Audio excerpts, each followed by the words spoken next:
Welcome back to the Sports News Analysis YouTube channel, where I'm always breaking down the hot sports topics of the day. My name is Mike.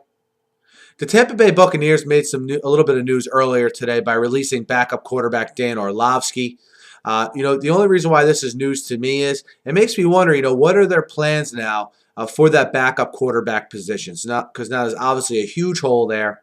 I think what you see them do initially is bring in a stopgap backup veteran type quarterback. Let's say like a Brian Hoyer, who they've actually been linked to. Hoyer's now the number 3 guy in Arizona. He's getting paid too much for a number 3 guy. So I would think they'd be looking to move him. So let's say they move him to Tampa. And I got to thinking, I think that as a long-term insurance policy for a Josh Freeman, I think that the Tampa Bay Buccaneers should absolutely draft a quarterback in this draft.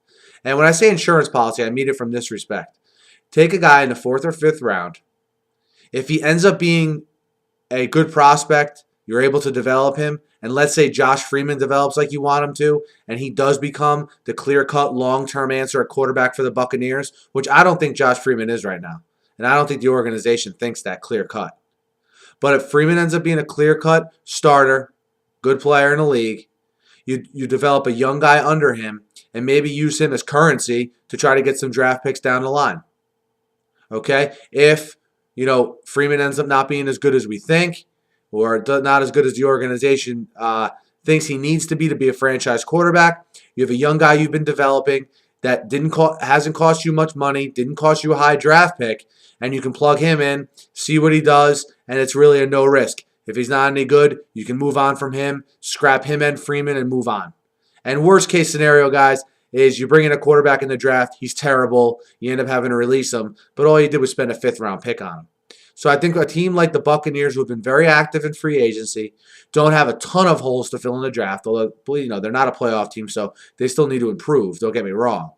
I think taking a quarterback like a Landry Jones, if a Tyler Bray slips to the 4th or 5th round, if a Matt Scott is there and they believe in him, the quarterback from Arizona, maybe he's on their radar.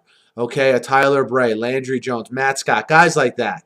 I'm not talking about any of the upper echelon guys like a Geno Smith, a Matt Barkley, a Ryan Nassib. I think those guys will be gone by that 4th or 5th round. Or E.J. Manuel, I think, will be gone by then. But I'm talking about like those 3 names I mentioned. If one of those guys is there in the 4th or 5th round, the Buccaneers see some potential in that guy. I don't see the harm in taking them as, again, worst case, an insurance policy for Josh Freeman in case he falters or gets injured. And then, I think this is a big season for Josh Freeman. You look at like a draft where him and Sanchez were drafted in the same draft. I think for Sanchez, this is definitely a make or break season. It might be a make or break for his career. I think Josh Freeman, as far as the Bucs go, if he has another subpar season or doesn't improve this year, I think you'll start to hear some rumblings that maybe he's not the quarterback of the future there. But we'll see how this pans out. What do you guys think about the Buccaneers possibly drafting a quarterback? If so, which one do you think they should have their eye on there, rounds 4 and 5? Hit me up in the YouTube comments. Hit me up on Twitter at SNewsAnalysis. Guys, I do draft stuff, tons of draft stuff. I probably already have about 50 videos just on the draft here that you should definitely check out. I did draft needs analysis for all 32 teams and mock drafts, several of them. So be sure to check that stuff out, guys. Be sure to subscribe to my channel to get all my videos uploaded directly to you.